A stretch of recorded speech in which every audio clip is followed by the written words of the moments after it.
नमस्कार मित्रों, मैं हूं डॉक्टर हरिनिवास। चैनल का नाम है संस्कृत साहित्य एवं संस्कृति। निरुक्त के वीडियो चल रहे हैं। आज चर्चा करेंगे षड्भाव विकारा। तो शुरुआत में ही पदों के समूह को निघंटु कहा है और ये पद 4 प्रकार के कहे हैं। नाम, आख्यात, उपसर्ग और निपात। नाम की चर्चा तो कर दी। नाम की आवश्यकता क्या है, नाम किसको कहा जाता है, संज्ञा को नाम कहा जाता है और उनके किस प्रकार से नामकरण होना चाहिए उसकी भी बात कर दी। नामकरण क्यों होना चाहिए उसकी भी बात कर दी। अब क्रिया के संदर्भ में कहते हैं कि षड्भाव विकारा। भाव में 6 प्रकार के विकार पाए जाते हैं, ऐसा वार्ष्यायणी का मत है। ध्यान दीजिएगा, मैंने कहा था अपने प्रारंभिक वीडियो में कहा था कि यहाँ पे निरुक्त में, निघंटु में 13 आचार्यों का नाम उल्लेख है, 14वें है यास का। हम अभी तक 2 या 3 उल्लेख दे चुके हैं। ये वार्ष्यायणी भी एक उल्लेख आ गया। षड्भाव विकारा भवन्ति वार्ष्यायणी। ये वार्ष्यायणी का मत है कि भाव में 6 प्रकार के विकार पाए जाते हैं। कौन कौन 6 भाव हैं? तो जायते, पहला है जायते, दूसरा है अस्ति, तीसरा है विपरिणमते, चौथा है वर्धते, 5वां है अपक्षीयते और 6ठा है विनश्यति। व्यक्ति के जन्म से लेकर मृत्यु तक की पूरी यात्रा है। या किसी वस्तु या किसी पदार्थ के भी जन्म से लेकर के उसकी समाप्ति तक की पूरी यात्रा इसमें आ जाती है। समझें इस चीज को कि किसी व्यक्ति का जन्म होना उसको कहेंगे जायते, यानी जन्म लेता है। जन्म लेता है एक प्रक्रिया है, लेकिन अस्ति उसकी सत्ता को बताता है, उसकी स्थिति को बताता है। ये उसका दूसरा स्टेप है, ये दूसरा विकार है उसका। उसकी तीसरी भावावस्था है विपरिणमते, उसमें परिवर्तन आते हैं। चौथी भावावस्था है वर्धते, 5वीं भावावस्था है अपक्षीयते और 6वीं विनश्यति, यानी नष्ट होता है। फिर से समझें, जायते जन्म लेना। जन्म लेना आप किसको कहेंगे? जन्म लेना आप किसको कहेंगे? मां के गर्भ से बालक बाहर आएगा उसको जन्म लेना कहेंगे? नहीं, मैं तो कहता हूं कि मां के गर्भ में जो गर्भ धारण होता है, जिस दिन स्त्री को यह मालूम पड़ता है कि वो गर्भवती है या गर्भ रह गया है, उस दिन उसका जो आनंद होता है ना, बच्चे के जन्म से पहले उस आनंद की अनुभूति शुरू हो जाती है। तो भ्रूण का बनना ये उसका जन्म है। मैं इसको जन्म मानता हूं। संसार में कब आया वो एक दूसरी प्रक्रिया है। इसीलिए कई बार लोगों की बनाई हुई जन्म पत्रियां योग्य अर्थ को व्यक्त नहीं करती हैं, क्योंकि हमें वास्तविक तो उसका जन्म का समय मालूम ही नहीं है। ऐसे तो हम प्रश्न कुंडली बना के प्रश्न के भी जवाब दे दिया करते हैं। उसके आधार पे भी हम एक कुंडली बना लेते हैं कि किसी ने कोई प्रश्न पूछा तो उसकी प्रश्न कुंडली तैयार की और उसमें कौन कौन से भाव में क्या, किस जगह पे कौन से ग्रह कैसे हैं, इसके आधार पे उसके प्रश्न में जो उसने पूछा है वो सफलता मिलेगी नहीं मिलेगी उसकी भी चर्चा की जा सकती है। लेकिन एक बालक जो है, एक वस्तु जो है, देखिए, चलिए हम जरा इसमें आगे बढ़ें। इससे पहले हम थोड़ा काव्य शास्त्र में जाते हैं। काव्य शास्त्र ये कहता है कि कार्य की 5 अवस्थाएं होती हैं। आरंभ, यत्न, प्राप्त्यासा, नियताप्ति, फलागम। अब ये आरंभ क्या है? तो कहते हैं संकल्प मात्रम आरंभ। कार्य का प्रारंभ कब हुआ? व्यक्ति ने जब कार्य को करने का संकल्प किया है, वहां से इसका प्रारंभ माना गया है। तो बालक जब इस पृथ्वी पे जन्म ले ले तब से आप जन्म कैसे मान सकते हैं?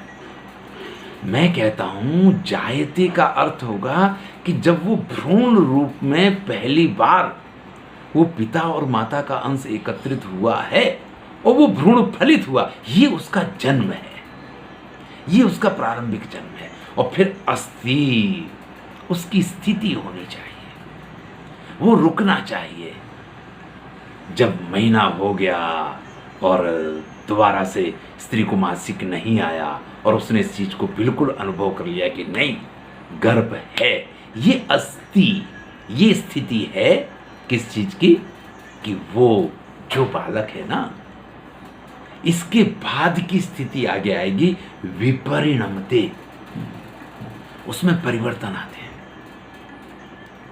वो पुत्र है, पुत्री है। देखिए पुंसवन संस्कार किया जाता है तीसरे महीने पे कि हमें पुत्र ही होना चाहिए इस अपेक्षा के साथ में, क्योंकि स्त्री होने की संभावनाएं बहुत ज़्यादा हैं। अगर आपको देखना है इस संदर्भ में तो हमारे वीडियो देखिए, उत्तम संतान की प्राप्ति या मनचाही संतान पुत्र या पुत्री किस प्रकार से मैंने वैज्ञानिक तथ्यों के आधार पर उनकी चर्चा की है, देखिए जाके आप वो वीडियो। तो आप समझिए कि बालक जो है माँ के गर्भ में, ऐसा नहीं है कि जब वो भ्रूण बना तभी वो स्त्री है या पुरुष है, वो स्त्रीलिंग है पुल्लिंग है, ये तभी निर्धारित नहीं हो गया है। विपरिणमते, हम तीसरे महीने तो पुंसवन संस्कार करते हैं क्योंकि हम ये अपेक्षा रखते हैं कि तीसरे महीने में किया गया पुंसवन संस्कार अगर योग्य रूप से हो गया तो ये बालक जो है पुत्र रूप में ही जन्म लेगा, पुत्री नहीं होगी, पुत्र होगा। क्योंकि पुत्री जन्म होने की संभावनाएं 75% और पुत्र होने की संभावना 25% है, जबकि पुत्र की जरूरत तो समाज में 50% स्त्री 50% पुत्र चाहिए। आप समझ लीजिए, आज अगर समाज में स्त्रियों की संख्या पुरुषों से कम है तो इसमें हमने स्त्रियों की कितनी भ्रूण हत्या की है, ये इसका सबसे प्रत्यक्ष प्रमाण है। आप किसी भी प्रजाति में देख लें, प्राणियों में देख लें, पशुओं में देख लें, आपको सब जगह मादा ज़्यादा मिलेगी, नर कम मिलेंगे। ऐसा ही हमारे समाज में था, इसीलिए अनेक विवाह की पद्धति थी। एक एक राजा अनेक अनेक विवाह, एक एक व्यक्ति के अनेक विवाह होते थे जिसकी जैसी क्षमता, क्योंकि स्त्रियां समाज में ज़्यादा थीं, पुरुष कम थे। अगर आप नहीं विवाह करेंगे तो वो जाएंगी कहाँ, इसीलिए अनेक विवाह की पद्धति थी, ऐसा नहीं था। लेकिन आज एक विवाह पद्धति करनी पड़ेगी, फिर भी तो कुछ रह जाएंगे कुंवारे हैं, क्योंकि संख्या कम है स्त्रियों की। चलिए हम विषय पे आते हैं। तो तीसरी स्टेज है विपरिणमते, तब वो बालक स्त्री या पुरुष रूप में परिणमित होता है, फिर वर्धते, फिर वो वृद्धि प्राप्त करता है। जन्म लेने के बाद हम उसकी ये प्रक्रिया शुरू देखते हैं कि जब वो बालक जन्म, वृद्धि गर्भ में भी होने लग जाती है, लेकिन जन्म लेने के बाद वो बढ़ना शुरू होता है और फिर तो वो बढ़ता चला जाता है। जब तक ऊपर बढ़ पाएगा तब तक लंबा होगा, जब लंबा होना बंद हो जाए तब वो चौड़ा होना शुरू करेगा। यही होता है, छोटा होता बच्चा तो थोड़ा मोटा होता है, फिर लंबा होता, थोड़ा मोटा होता, थोड़ा लंबा होता है। लेकिन जब व्यक्ति की लंबाई बढ़नी बंद हो जाती है तो फिर उसकी चौड़ाई बढ़नी शुरू होती है। तो ये है वर्धते, बढ़ता है। अपक्षीयते, एक स्थिति ऐसी आती है जब बढ़ना बंद हो जाता है। लंबाई बढ़नी तो पहले बंद हो गई, फिर चौड़ाई बढ़नी भी बंद हो जाती है। फिर कुछ भी खा लो, अगर आप ज़्यादा कुछ घी खा लोगे तो पेट खराब हो जाएगा, कम खाओगे तो शरीर में कमजोरी रहेगी, और ज़्यादा खाओगे तो शरीर बर्दाश्त नहीं करेगा, क्योंकि फिर शरीर क्षीण अवस्था की तरफ जाता है, फिर उसमें वृद्धि नहीं होती है, वो घिसना शुरू हो जाता है। आप देखिए, कभी जिसको आपने हृष्ट पुष्ट तंदुरुस्त देखा हो, एक 20 साल बाद जब उसके ऊपर प्रौढ़ावस्था के बाद वृद्धावस्था ने आगमन किया हो, रूपस्य हंत्री व्यसनं बलस्य शोकस्य योनिं निधनं रतीनां नासा स्मृतीनां रिपुरिन्द्रियाणां येषा जरानां येष भग्नः। बुद्धिचरितम में अशोक ने लिखा है, वृद्धावस्था का बड़ा सुंदर वर्णन किया है। रूप का नाश करने वाली है, शक्ति का विनाश करने वाली है। तो ये अपक्षीयत अवस्था है कि जब व्यक्ति घिसना शुरू हो जाता है। 6 फुट का आदमी चाहे वो कमर से झुक जाए, पता नहीं कहाँ कहाँ से वो ऐसा हो जाता है कि जो बढ़िया 6.5 फुट का पट्टा रहा हो वो अपनी वृद्धावस्था में 5 फुट का हो जाता है, 5.5 फुट का हो जाता है। 6 इंच 1 फुट उसकी हाइट कम हो जाती है। कहीं कमर से झुक जाएगा, कहीं गर्दन से झुक जाएगा, कहीं पूरे शरीर से झुक जाएगा, लेकिन कुल मिला के उसकी हाइट कम हो जाएगी।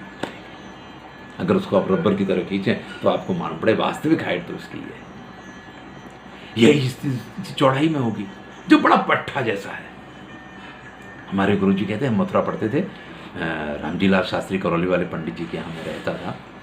वो कहते थे वहाँ एक हनुमान टीला है, जगह है, वहाँ एक उस समय के प्रसिद्ध पहलवान रहा करते थे। तो जो पहलवान बोले पूरी मथुरा का परिक्रमा करनी हो, चक्कर लगाना हो बिना रुके, और ये आधे घंटे में उस परिक्रमा को पूरा कर दे, उसको अपने उस हनुमान टीला तक जाने के लिए 4 जगह पे बैठने की स्थिति आए। जो पहलवान, भारतवर्ष का ख्यात नाम पहलवान, जिसके सामने अच्छे अच्छे पहलवान नहीं टिकते थे, अब उसको अपने घर तक पहुंचने के लिए वो जो थोड़ी चढ़ाई वाला रास्ता है उसमें 4 जगह बैठने की स्थिति आ जाए। इस प्रकार से शक्ति क्षीण हो जाती है, शरीर क्षीण हो जाता है, सब कुछ क्षीण हो जाता है। इस अवस्था को कहते हैं अपक्षीयते, विनश्यति। और फिर अंतिम अवस्था है कि वो नाश को प्राप्त करता है। इसी चीज को समझाने के लिए वृत्ति भाग में आगे कहते हैं, जायत इति पूर्व भावस्य आदिम आचष्टे ना पर भावम आचष्टे। जब हम जायते कहते हैं ना, तो ये इससे पहले की अवस्था का भी वर्णन नहीं करता है और इसके बाद की अवस्था का भी वर्णन नहीं करता है। जायते में जन्म की ही बात आती है, उसकी प्रारंभिक संरचना की ही बात आती है। आगे चले तो वो कहते हैं कि ना पूर्व भावम आदिचाष्टे, ना तो ये उसके पूर्व भाव को कहता है, ना पर भावम आचष्टे, ना पर भाव को कहता है, ना प्रतिषेधेति, और उसका निषेध भी नहीं करता। यानी जायते का अर्थ जन्म लेना है, ना तो इससे वो आगे रहेगा नहीं रहेगा, ना तो ये कहता है कि नहीं रहेगा, ना ये कहता है कि रहेगा।